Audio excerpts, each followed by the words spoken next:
No one noticed him at first. That was the hardest truth for Daniel Carter to accept.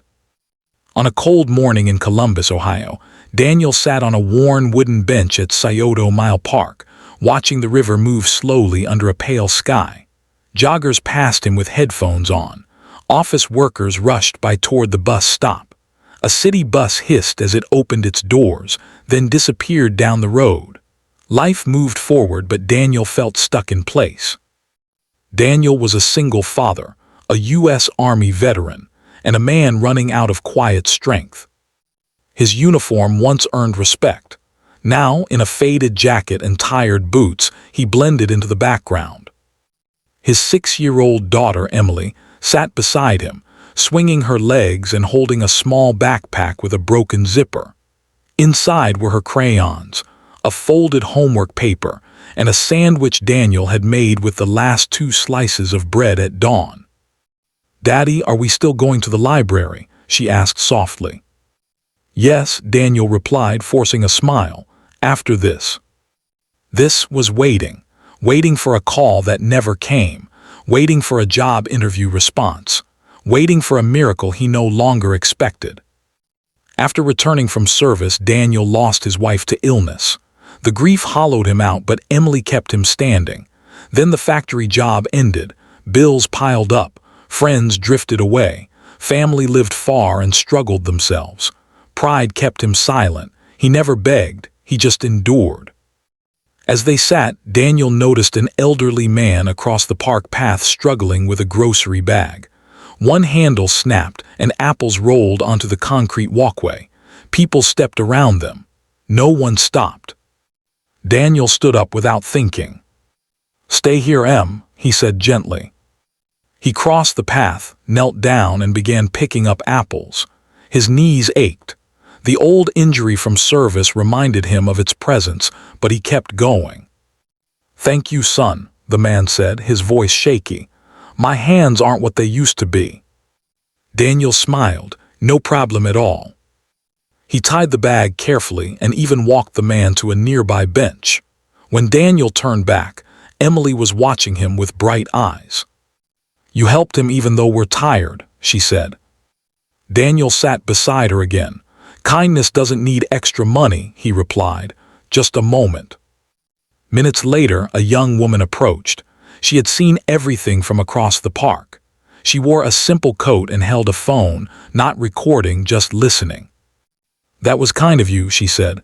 "Most people walk past." Daniel shrugged. "I know how it feels." She nodded slowly, then glanced at Emily. "Your daughter." "Yes."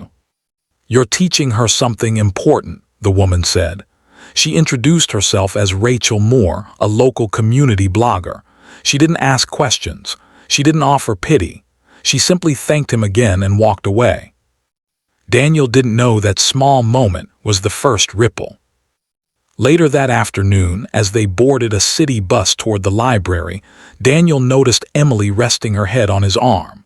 The bus moved through downtown streets, past tall buildings and murals painted with hope. He closed his eyes briefly, breathing in the hum of the engine. For the first time in weeks, he felt something unfamiliar. Not relief. Not security. Just a quiet sense that being kind, even when empty, mattered. He had no idea that someone somewhere had already started telling his story. 3 days later, Daniel's phone buzzed while he was helping Emily with her spelling words at a library table. It was a message from an unknown number. "Hi, this is Rachel. I wrote about you. I hope that's okay." Daniel frowned. "Wrote about me," he muttered.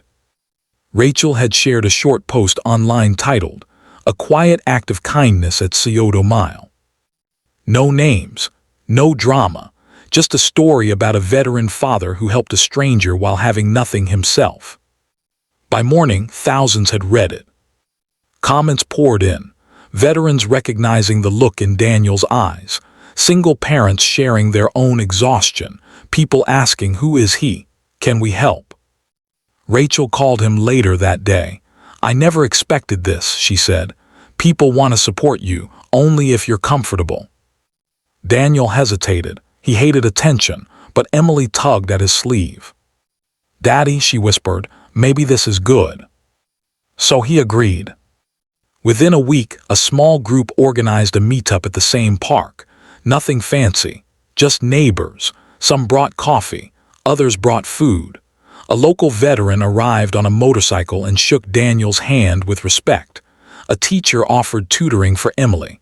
Someone mentioned a job opening at a maintenance company near Cleveland Avenue. One moment stood out. A helicopter passed overhead, heading toward the hospital nearby. Emily looked up, eyes wide. "You used to be brave like that, right?" she asked. Daniel smiled softly. "Bravery changes. Sometimes it's just not giving up." The movement didn't explode loudly. It grew quietly. A local bus driver began keeping extra lunch bags for struggling riders. A cafe near German Village started a pay-it-forward board. Veterans checked on veterans. Parents helped parents. And it all traced back to one small act. Daniel faced challenges even as help arrived. Accepting support was harder than surviving alone. His pride fought him daily, but he learned something important. Kindness was not charity. It was connection. With help, Daniel secured part-time work. It wasn't glamorous, but it was honest. Emily started smiling more. They moved into a small apartment near a tree-lined street. At night, Daniel sat by the window watching cars pass under glowing streetlights, listening to the city breathe. He remembered the bench, the apples, the choice to stand up. One evening, Rachel visited again, recording audio, not video, for people who wanted to hear Daniel speak. "What would you say to others struggling?" she asked. Daniel paused. "I'd say you don't have to be strong every day, just kind. Kindness keeps the door open when everything else feels closed." That audio spread too. Not because it was perfect, but because it was real. Months later, Daniel returned to Scioto Mile Park with Emily. The trees were greener now. Children played. Buses rolled past. Life still moved fast, but Daniel no longer felt invisible. They sat on the same bench. Emily pulled out her crayons and began drawing people holding hands. "This is you helping the man," she said, "and this is everyone helping each other." Daniel's eyes filled, but he smiled. He thought about how movements don't always start with speeches or money. Sometimes they start with a tired father, a broken grocery bag, and a simple decision to care. Dear viewers, if you are listening to this story right now, remember this. You may feel unseen. You may feel unsupported. You may feel like the world has moved on without you. But one small, honest act of kindness can travel farther than you ever imagine. If this story touched your heart, please comment below and share your thoughts. Your words matter more than you know. Please like this video to help spread this message of hope. Please share it with your friends, your family, or someone who might need encouragement today. And don't forget to subscribe to the channel Kindness Quest, where real stories remind us that humanity is still alive. Because somewhere right now, someone is sitting quietly on a bench, waiting for kindness to find them.